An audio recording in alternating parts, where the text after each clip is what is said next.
to the Soul Sister Podcast, a safe place where we discuss all things relationships, career, and health. We hope that you'll find comfort knowing that no matter where you are on your journey, you are not alone. If you didn't have a soul sister before, now you have two. So welcome to our intro episode. In this episode, we'll tell you a little bit more. We're going to introduce ourselves and tell you more about us individually, tell you about how we met and how we became soul sisters, and what you can expect from this podcast, as well as where to follow us. And first, we want to start by thanking our sponsors. For this episode, we have two sponsors. The first one is Royal Victory Cosmetics. Mm-hmm. It is an all-natural, vegan-friendly cosmetics line. There's everything from lip gloss and lipstick, and then we also have beard and hair oils. Again, all the products are vegan-friendly. You can follow on Instagram and Facebook at Royal Victory Cosmetics. And then you can purchase on the Square store as well, which is also Royal Victory Cosmetics, and then /Square site. Our second sponsor is Scrap Yarn LLC. They have handmade crochet clothing, and it is made with love, and it is customized just for you. You can shop their collection of handmade tops, handbags, hats, and more on their Etsy shop at Scrap Yarn LLC. On this podcast, as Aisha said, we will talk about relationships, we'll talk about parenting, careers, and all of that stuff. But we are also going to have some fun. So on each episode, we will have a fun segment. So for today, in honor of Black History Month, we have a fun segment. And the question is, which unwritten rule applies to you the most? Which unwritten Black people rule applies to you the most? So the first one is, don't cut my name out of the cake. So you know when you get a birthday cake and your name is on there, they want to save that for some reason. The next one is, say a word twice to emphasize the meaning. So it's hot outside. I mean, like hot. Because for some reason that makes it, it's better when you say it twice. When you see everybody running, you run too. No explanation, you just run because everybody else is running. And then the last one is, whenever you ask your mom for something, she says, well, people in hell want ice water too. So out of all four of those Black rules, which one applies to you the most? Which one do you relate with the most? I think the one that relates to me the most is, if you see everybody else running, you go run. I got a funny story behind that. One evening, me and my kids were at the house. My husband was gone, and we were in the living room, and we heard a noise. And I took off running upstairs, left all the kids downstairs. Mind you, they were everybody for themselves. Yeah. I was like, it was a reflex. They actually brought that up probably a few months ago about, Mom, you remember how you left us when you got scared?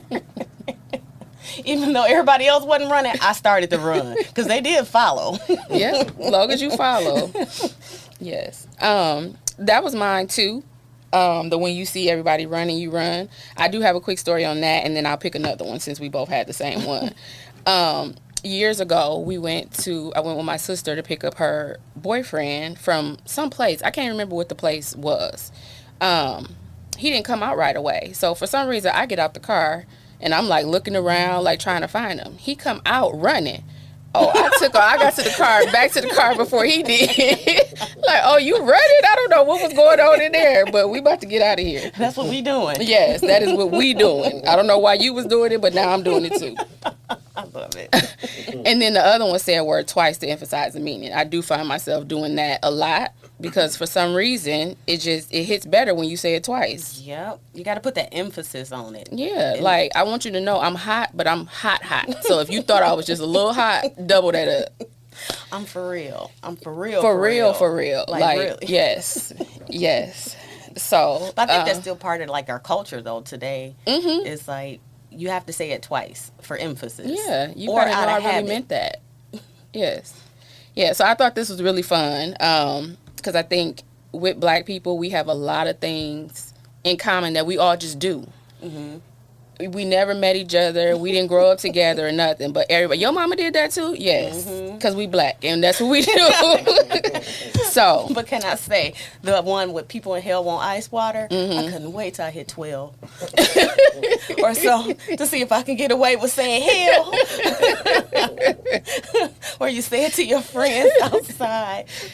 Yes. So yeah, so that was in honor of Black History Month, which started yesterday, and then we also have just a fact that seemed not to be well known. When I found it out, I didn't know it. I mentioned it to Aisha; she didn't know it either. Again, this is still in the Black History Month theme.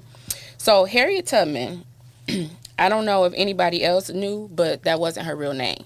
I didn't know that until a couple months ago. I was at the Sherman Phoenix, and they have a sign up. And it said Harriet Tubman's real name was Arminta Ross. And I was like, y'all sure? Because I thought it was Harriet. I thought it was Harriet. So I posted it on like Instagram or Facebook or whatever. And a lot of people were saying like, what? I didn't know that either. Yeah. So yeah, her real name was Arminta Ross. Her mom gave her a nickname of Minty. She was born in 1822, and then her name changed around 1840. I couldn't find any information on like why it exactly changed. They said something about her possibly getting married, but your first name shouldn't change when you get married. So, or it could be a cover up from the work she was doing. Because yeah.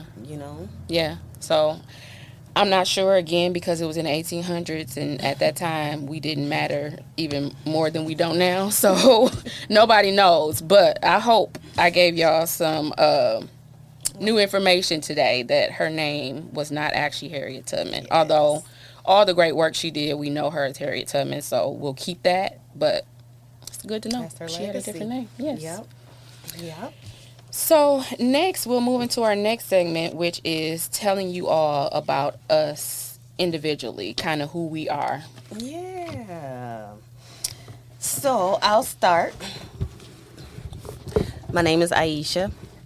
Born and raised in Wisconsin. Hopefully won't be here for a whole lot longer because this cold is cold. I'm married. I've got 3 kids, 2 adult girls, and a son that is in high school. What else about me? So career-wise, what I do for a living, I work in HR. But for years before my career in HR, I was a stay-at-home mom and raised the kids for quite a while. Worked part-time jobs here and there. I even owned a cupcake business back when the cupcake thing started to emerge, and I jumped on the bandwagon and made a lot of coins from that. And then over time, I got tired of it. So the business didn't expand, quote unquote business. I just got really tired of it. So I did that, and so went back to work and started working in HR for a nonprofit, which is where I'm currently working. So some of my hobbies or things that I am interested in is health and wellness, health and fitness, nutrition, telling people about nutrition, working out. I know some people may not consider that a hobby, but it is for me because I enjoy it. Journaling. Got a big collection of journals that is, I probably have an unhealthy amount of journals. Some of my other hobbies is being outside. I'm an outdoors person, so I like to be out in the sun, moving around. My other hobby is eating. I really enjoy food, but the eating and the working out, that kind of balances itself out. My spending time actually with my family and friends is a hobby of mine that I like to indulge in often. That's all the hobbies that I can think of right now. And I'm sure some will develop. I'm interested in pottery, though. That's something that I've never tried, that I'd want to try, and I have that on my goal list for things to do this year. What else about me? Speaking of goals, I'll just talk about maybe a couple of those goals. My 2023 goals. You got your 2023 goals laid out? I do. Good. Got your goals laid out? So my goals, I have, and I won't go through in detail of my list of goals, but I'll just tell you some of the areas. So some of the areas I have goals in for this year is career wise. I want to elevate in my career, whether that be in HR or not. Not sure yet. I guess it just depends on getting more clarity as the year go on the direction that I want to go. But still, no matter what, elevating in that aspect. Another goal is to intentionally, I guess, have a wider network of friends for support. Not necessarily network of friends to just be networking with, but a wider support system. And being intentional about having that, because we all go through something in life, and having a support system is so important. And I'm starting to value that even more, you know. I like that. That's not to cut you off, No, but that is ties into also why we're here. Yeah, exactly. Being a support system for other people who don't have that. Yep. Now, like you said, now they have two Now they got people two. that they can talk to about things. And So, hopefully we'll have a host of them. Yes, once yes. they hear our message, hear our podcast. Um, yeah, I think that's all that I want to share about my goals this year. And another goal of mine is to travel out of the country at least. I'm aiming for 3 times this year, but minimum 2. And so I want to make that a goal every year because travel is important to me. I do travel a lot in the States. I'll get up and go somewhere at the last minute for a weekend or plan to go see a friend out in California or something. But I want to be more intentional and actually go and travel out of the country more. So I've got a couple trips planned already this year that I'm looking forward to.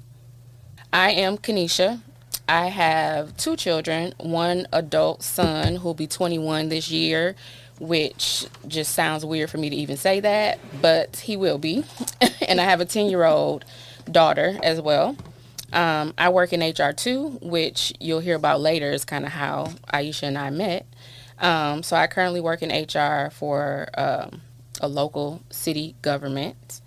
I am single. So anybody who hears that, who wants to know more, let me know. Let me know where you at. I love the Lord. I probably should have started with that, but It's okay. he know me. He know. Just because he was 4th on the list, you ain't 4th in my life. You know that. I love journals too, which is another connection with Aisha. I have always loved journals. For some reason, I don't really know why, but I did a journal challenge back in 2020, which I really enjoyed, and that made me want to buy more and more journals, even though I didn't need more than one, but that was my reasoning for it. So I certainly also have an unhealthy amount, but then I try and justify it because I give them to people, but I still have too many. But anyway, I love spending time with my family as well, especially, my kids and my immediate family. One of my goals for the year, just kind of a personal goal, is setting boundaries for myself and not apologizing for those and not being made to feel bad when I actually stick to them from other people. And also just putting myself and my needs and wants and desires as a top priority for the year. I feel like I do a lot for other people. I'm there for other people in relationships and things like that. I have put myself, on a back burner. And for this year, I have decided, this year and moving forward, decided not to do that anymore. Obviously, still be there for other people, but I got to be there for myself too. Right. I also enjoy traveling. Out of the country has recently become a thing. I've been to Jamaica twice. Definitely looked up how to live in Jamaica when I came back because I love it. I love it so much. I love that for you. I do. I have a trip planned this year to Mexico. I'm actually taking my daughter, so she just got her passport. So I want to, show her that at a young age. There's more to see, especially than just this city and this snow and all of that. So definitely want to make that more of a priority too. But yeah, that's about it. I'm sure you guys will hear more about us as the episodes go on, but that was just a brief introduction of us individually, and then we'll get a little more into us together and how we met. Of course, we alluded to that a little bit about the HR part of it, but a little bit how we met and our story. We'll talk about that together and just kind of see, what we each remember about that meeting and kind of what stuck out to the both of us. Yeah. So you want to start or you want me to go? Yeah. So we met about what, 6 years ago? I think it was, yeah. Yeah. So I was working at the nonprofit that I currently work at now for about a year or so already. And Kenisha started about a year. I'm sorry, I repeated that. She came in after I had already started. And I don't know, we just kind of hit it off right away. After I introduced myself to her, because we did work with I was the only minority. No, I won't say minority, because there was another person of a different race there. Oh, yeah. Yeah, but See, I was only black. Yes. But no, you're right. You're right, there was. But I was the only sister. Yeah. And then Kenisha came along, and we hit it off. And I think naturally we kind of gravitated to each other because we were the only black people there. But then as we started spending more, well, actually, why don't you tell them about our first meeting? When we had our first meeting, after that is when it was just kind of off from there. But go ahead and tell them about the meeting. Yeah, and the first meeting happened like within my first week of starting. So my first week of starting, I had to set up meetings with everybody on the team to kind of introduce myself. Those meetings lasted maybe 10 to 15 minutes with everybody else. The meeting with Aisha lasted like over an hour. So we just talked and discovered how many things we had in common. She mentioned her cupcake business. So from decorating cakes, I had a phase in my life where I thought I could do that too. So from decorating cakes to our family dynamic at the time was pretty similar. Studying some of the same things in school. I mean, that just took off from that conversation. That's funny. We both went for paralegal in our earlier days. But we work in HR. Right.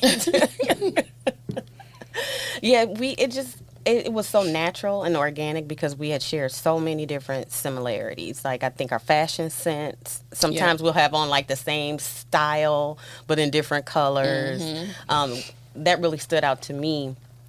Kenisha had this picture of herself and her family in her cube, and it was like I had a picture in my phone that I had the same like type of hat, the type of outfit on. So we, that happened quite frequently with us having on the same type of style. But we connected way more than just our style. It was just, I don't know, our personalities just kind of meshed. Yeah, and it was right away. So my first day, Aisha came over and said hi. First of all, I was so happy, of course, to see another black person. I'm like, oh, she's so friendly and nice. Wasn't I? And then... and funny. You forgot about that part. That was funny. I am funny. And then once we had that meeting, it literally just really took off from there. And, you hear people saying you don't make friendships as you get older and things like that. And that's just not true in our situation. So, and since then... that's where that soul sister bond kind of happened. And since then, we've been able to be there for each other in difficult times. Yep. We've celebrated multiple times with each other. Went out to eat a lot. Yeah. Probably more than we should. There's no such thing. Had a discussion of, can we do something else other than eat? Because we do that all the time. And we did. We had the Bible study. We did. We did that. We ate then, too, though. We had Bible study, though. Look, we had food then, too. But yes, and then I got this idea for a podcast back in like 2018, and it wasn't extremely clear on what it was going to be, but kind of. I felt like God was telling me that I need to share my stories and kind of, fellowship with other people because people go through things and you just never know. So after kind of trying to sort that out in my head, I mentioned it to Aisha. She was all for it. And then we even, at the job we worked at together before, took one of their conference rooms and made a mock episode back in 2019 that was. Yeah. And then things just started to happen in life in both of our lives. And it got delayed and pushed off. Yeah, I was ready. She wasn't. Then she was like, okay, let's go now. I'm like, no, I can't do that right now. So it was just different things happening. But we never let it go. Yeah. We always, even in those times, still talked about it, still said, we would still do it. And then when you approached me again about it, it was like, well, let's just do it. Let's do it next week. We weren't as prepared as we thought we had to be, and we're probably not as prepared as we should be, but we were prepared enough to stop putting it off and just actually do it. And so now we're here. And now here we are.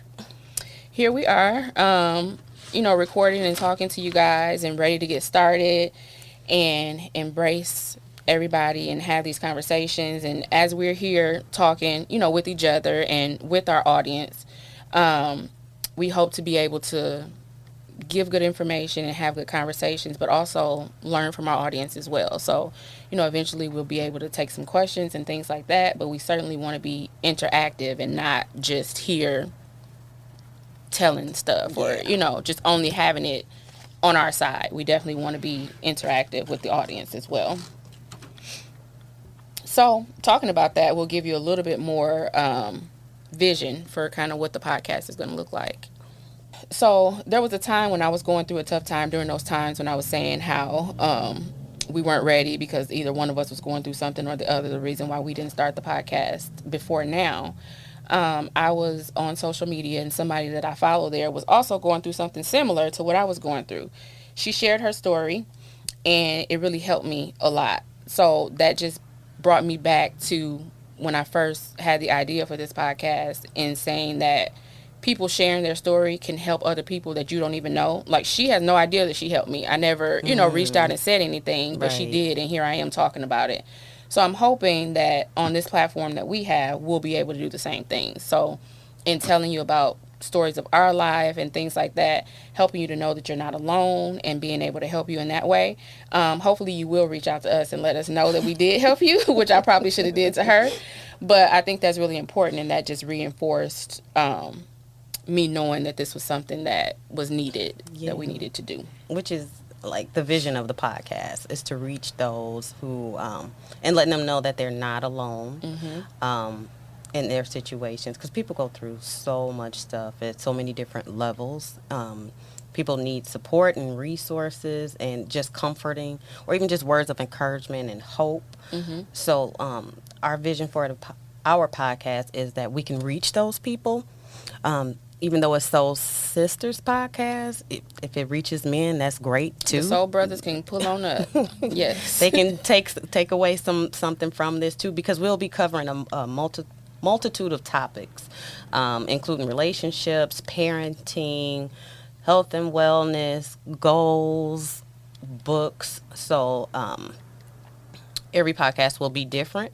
We'll also include guest speakers and to weigh in on some topics and give us some insight on topics that we'll have. And we'll also be taking questions from our audience, because we also want to hear from you and hear what do you need in this time of in your life that you're listening to us. Right. Like I said, we don't want to just be up here talking about what we want to talk about. We want to make sure that it is beneficial for our audience as well. So if you have questions, if you have topic suggestions, any of that stuff, feel free to reach out to us, email it to us, and let us know what you're thinking. Yep. So our email address, because you got to know how to get in contact with us. So our contact information, our email is soulsis, that's SIS, podcast @gmail.com. And I'll say it again, soulsispodcast@gmail.com. You can also find us on YouTube at Soul Sisters Podcast. And the email has an S on the end, right? It's podcast. Yep, podcast. With an S on the end. Right. So we had to play around with that a lot. So that's what we came up with. So Soul Sis Podcast with an S. Right. @gmail.com. Not Soul Sisters, but Soul Sis Podcast. And then the YouTube channel is Soul Sisters Podcast with an S. I'm emphasizing the S. Yeah. And we are working on our Instagram and Facebook, so we'll have that up and we'll let you guys know what that is next time around. So you can feel free to reach out to us on there too once that's up. Just send us a message through there as well. Well, thank you all for your interest, and I'm excited and looking forward to walking along with you on this journey. Um, so, wish you the best in life, and just hope you find comfort in where you are in life, knowing that someone loves and care. Yeah, so this was a great first episode. Again, we thank you guys for listening. We hope you come back week after week, actually, every 2 weeks. So we're going to be twice a month. So we'll certainly be letting you know when to expect it, but we hope you pull up every time. And we hope that you get something from it each time as well. So we will see you guys next time, which will be in 2 weeks, mid February. We'll be back, but again, we should have our Instagram and Facebook up by then, so you'll be able to see exactly when to find us.